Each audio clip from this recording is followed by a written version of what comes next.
नमस्कार, स्वागत है आपका न्यूज़ 10 इंडिया की खास पेशकश में। बदलाव आदमी की जिंदगी का एक अहम हिस्सा है। पत्रकारिता में हो रहे लगातार बदलावों पर बातचीत करने के लिए आज हमारे साथ मौजूद हैं ऑल इंडिया रेडियो के एडिशनल डायरेक्टर जनरल राजशेखर व्यास जी। राजशेखर जी, टीआरपी का खेल जो है हम खूब देख रहे हैं। इलेक्ट्रॉनिक मीडिया की बात करें तो टीआरपी को लेकर सभी चैनल काफ़ी चिंतित रहते हैं। सब जो हैं भागदौड़ की रेस में आगे बढ़ना चाहते हैं। हम आपसे ये जानना चाहेंगे और आपसे अनुरोध करेंगे कि आप हमारे दर्शकों को बताएं कि प्रधानमंत्री मोदी की मन की बात जब से ऑल इंडिया रेडियो पर आई, उसके सब्सक्राइबर पर क्या फ़र्क पड़ा और रेवेन्यू पर क्या फ़र्क पड़ा। की वृद्धि हुई, काफ़ी हुई है, इसमें निसंदेह, इसमें कोई दो मत नहीं। लेकिन लिसनर्स खूब बढ़े हैं, इसमें कोई दो मत नहीं। हम रेडियो की बिक्री से भी पता लगाएं। अगर आप बाज़ार में आंकड़े किसी भी रेडियो बेचने वाली दुकान से पूछें, आज से 5 साल 7 साल पहले मैं कभी कभी शौकिया आकाशवाणी सुनता था, तो घर में मेरे पास एक टेप रिकॉर्डर और रेडियो मिला हुआ था। तो वो जब ख़राब हुआ तो मैं रेडियो लेने कनॉट प्लेस चले गया और 5 साल पहले की बात बता रहा हूँ कि मुझे रेडियो कहीं नहीं मिल रहा था।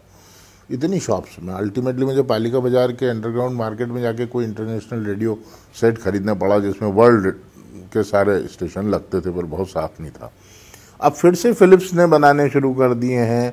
अब फिर से पुरानी कंपनियां मैदान में उतरी है और सारे गामा ने बनाने शुरू कर दिया। अब रेडियो के सेट बन रहे हैं, तो सेट बिक्री हुई, इसका मतलब रेडियो के लिसनर बढ़े हैं। दूसरा, गांव-गांव से जो हमारे पास प्रतिक्रिया आती है, आकाशवाणी के मन की बात के प्रसारण के समय हमारी लिसनरशिप हाईएस्ट होती है। हाईएस्ट मतलब वर्ल्ड में सबसे बड़ा ब्रॉडकास्टर तो आज भी हम हैं। देखिए, दूरदर्शन के 25 स्टेशन हैं, हमारे 470 केंद्र हैं, साइमल्टेनियस प्रसारित करते हैं। सारी 22 भाषाओं में प्रसारण होता है जो हमारी संविधान सम्मत है, और तो और हम डायलेक्ट में भी प्रसारण करते हैं। और कुछ हमारा एक्सटर्नल सर्विस डिवीज़न है, वो विदेशी भाषाओं में भी प्रसारण करता है, जहाँ से हम चीन में भी भेजते हैं, रशिया में भी भेजते हैं। तो अन्य भारतीय भाषाओं के अलावा विदेशी भाषाओं में भी प्रसारण हो रहा है। और दिलचस्प है कि वो साइमल्टेनियसली भी होता है। वो दूरदर्शन के 21 चैनल तो लेते ही हैं। तो ये सब आकाशवाणी की वजह से हो रहा है। आकाशवाणी के श्रोता निसंदेह खूब ज़्यादा बढ़े हैं।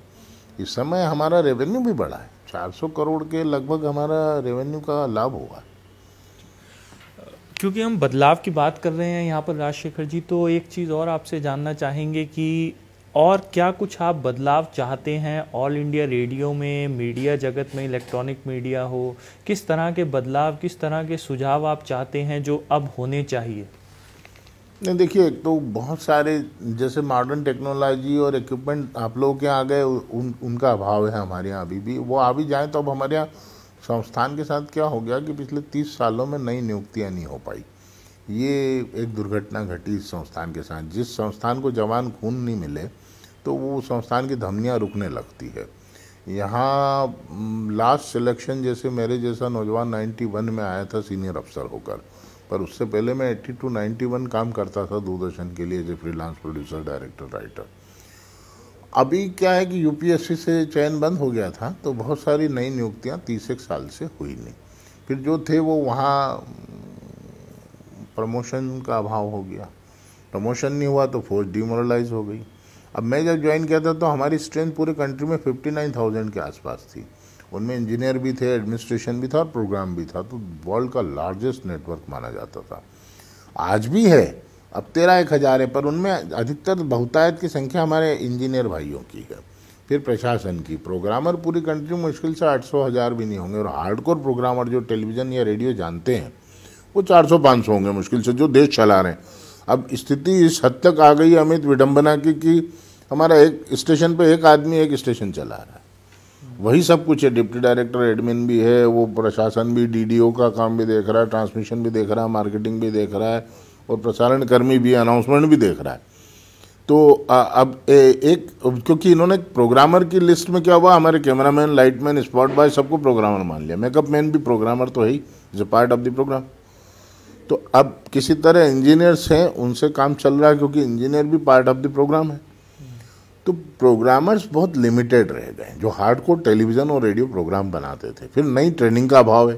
पूरे वर्ल्ड में जो टेक्नोलॉजी तेज़ी से आ रही है, जैसे एनडीटीवी यहाँ K4 टेक्नोलॉजी यूज़ कर रहा है, उसमें मोबाइल पर वो बच्चे अपना खुद ही उमाशंकर पकड़ के खुद ही शॉट ले लेता, खुद ही अपना शूट कर लेता, कैमरामैन की ज़रूरत ही नहीं रही।